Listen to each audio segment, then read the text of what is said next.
Hello everyone and welcome again. My name is Kwada Champong and I'm the Sales and Trading Program Manager for SEO. And welcome to the webinar How Work Gets Done within Sales and Trading.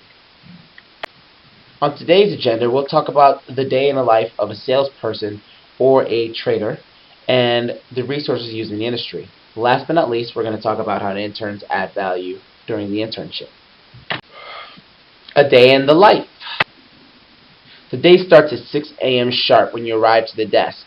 You're immediately beginning the news gathering process to think up information that's going to help your clients. You're looking for overseas performance, such as how did the markets do within China, the majority of Asia, South America, Australia, and the European Union. You're all trying to get ready for a 7 a.m. morning call when the sales and trading division, each trader gives reports on relevant news to the organization.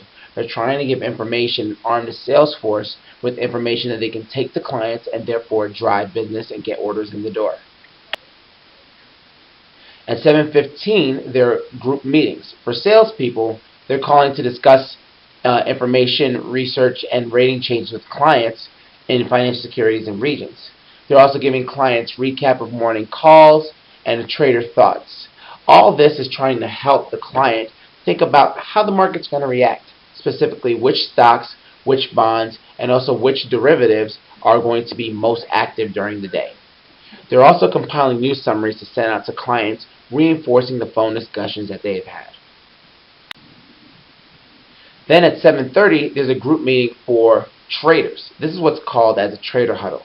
Trading groups get together with their respective members and give their views on the markets. Overall, each trader gives their view so that the group as a whole can come up with a market strategy in terms of how they want to position themselves within the sales and trading environment for the day. Do they want to be a buyer overall of securities, or do they not like the market and would rather sell the overall market and different securities? There's also client order flow. They're also talking about what types of mutual funds and also hedge funds are most active in different stocks. Where are they investing? What's their view? They're pretty much trying to give an aggregate picture to the rest of the traders to help them give them perspective in terms of where the investors are rotating to. And they're also trying to answer how the team can drive business for the day. Which sectors are they going to place a special emphasis on? Then from 8 to 9 a.m., it's breakfast. There are tons of things that happen during this time period. There's networking, where you get the opportunity to walk down and have breakfast with professionals from other divisions. So if you're in equities, well, this may be your chance to find out what's going on in fixed income and vice versa. You're also talking to other traders in other sectors within your groups, and you're also having mentor meetings where you're trying to figure out how you can best plan your career and also what other steps you should be taking to add value to the firm and overall enhance your education. And then you're also on the phone with clients, trying to figure out what they're interested in and also trying to strategize with them for the day. Then at 9:30 a.m., it's off to the races. And from this point on, it's sheer intensity, non-stop focus, and high pressure.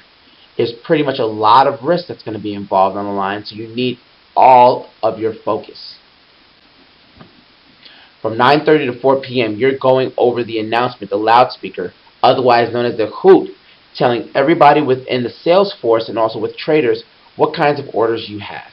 And you're also trading orders. So once you're getting the orders, you're actually, as a trader, going in and filling the orders by executing them on a certain exchange. If you're a salesperson, you're talking to clients and keeping them posted in terms of how their orders are doing and trying to service them and figure out whether or not they're executing the order in the correct way. You're also, as a trader, making markets. Making markets means bidding a price at which a trader would buy a security. Selling a security, otherwise known as offering a security, is making a price at which they would sell a security. Talking to customers about what you're seeing is paramount.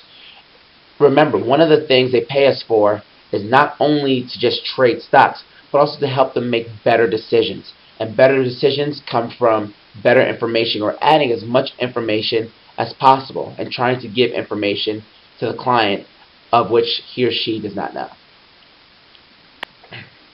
Your head is on a swivel non-stop, looking at all screens.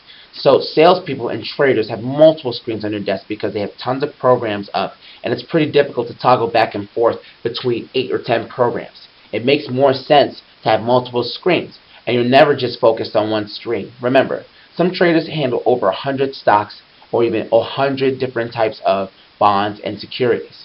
It's important to be looking back and forth, left and right all the time to monitor the slightest changes. Maybe there's an opportunity that arises where you can call a client and maybe even get an order, or maybe even at times actually put on an actual trade. You're also analyzing charts. You're trying to find patterns between different securities, maybe even two seemingly unrelated securities. That's how you're adding value to the client and how you're adding value to the firm. So in this screen, they may employ technical analysis. So if you look at the bottom line, that's a support line. It's where it's a price level at which a security always bounces off of. So if you look at the bottom, you can see that every time the stock hits the line, there's usually a rebound. There's also a resistance line. So if you look at the top line, which is in the green, you can see there's resistance because the stock has never gotten over that level. Then you're looking at trend lines. So that line in the middle shows a downward trend. If there's any change to that trend, there might be an opportunity there. And you know what? If you're looking at this graph right now, once it broke that line, you could have had an opportunity to engage in a very profitable trade. Then, once 4 p.m., the stock market closes. Then, from that point on, you're trying to analyze what happened during the day. And there's a few ways you can do that. The first one is to analyze the profit and loss column, otherwise known as your P&L. This tells you how you did on the day. It takes into account your profits, whether you traded profitably, whether you were able to engage in a lot of business, and also it shows commissions. Well, how did you do? How much business did you drive in? The great thing about sales and trading is this P&L line, because you know exactly how much value you added to the firm on a daily basis. Another way you're analyzing what happened during the day is writing daily recaps for internal distribution. Remember, traders are sectorized, which means they're focused on one industry. So if a trader is involved, he's looking at one industry and looking at a multitude of stocks within that specific industry. No other traders are focused on your industry. So it might behoove you and the organization to have the traders write summaries in terms of what they saw in the day, what kind of accounts were involved, who were the biggest players, what were the biggest trades, what was the biggest news that actually came out in your industry. It's all about information, creating information that you can actually send not only to your traders, but also to clients. So you're trying to analyze and trying to figure out also what you did wrong and how you can actually get better and improve upon it the next day. After 5 p.m., salespeople are meeting with clients. Sometimes traders actually come on these meetings as well, in which the three groups will actually talk about business, what they did right, what they're doing wrong, and how they can better do business. These client meetings happen over drinks, sometimes dinners, and even sport outings. There have been many times where I've been to basketball games where we discuss business while watching the Knicks play. And this happens very frequently. We'll call it maybe 3 to 4 times per week. The reason why it's important to get out with the clients is because in sales and trading, you're not actually selling a good. It's a relationship business. It's a service business. So you want to definitely make sure you are servicing the client well all the time. So that involves meeting with them on a day-to-day basis and trying to figure out what their preference is and trying to anticipate their changing preferences. So meeting with the client is important. It's very important. Now, some of the resources used. Let's talk about that. So the chief resource in sales and trading is Bloomberg.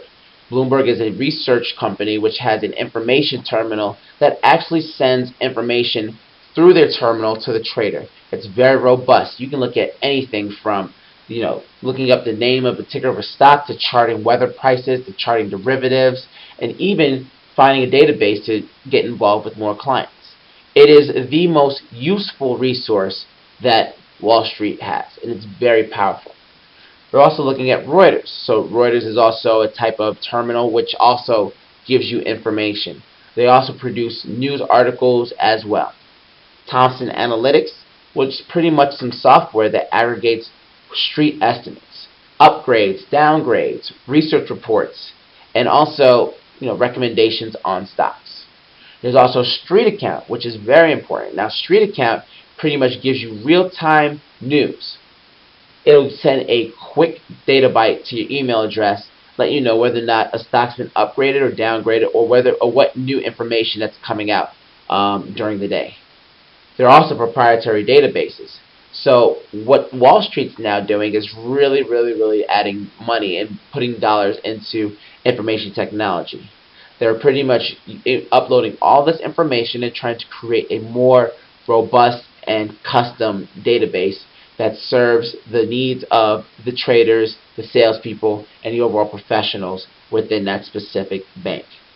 And you're also reading research analyst reports because it's important to know what analysts think at all times.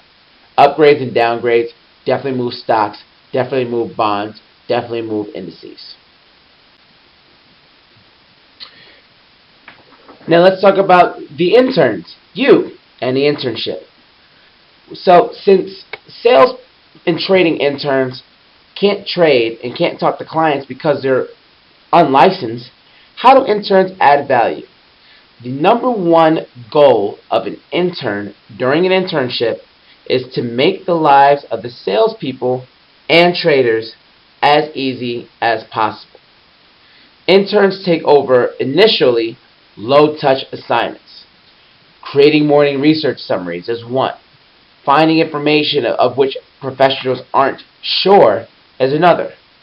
Remembering activity of professionals and alerting them to news information that might affect the business is also important. There's creating investment pitches and occasionally even grabbing coffee or getting food for traders and sales traders. Well, part of making the lives of sales and trading professionals as easy as possible is creating a broad network.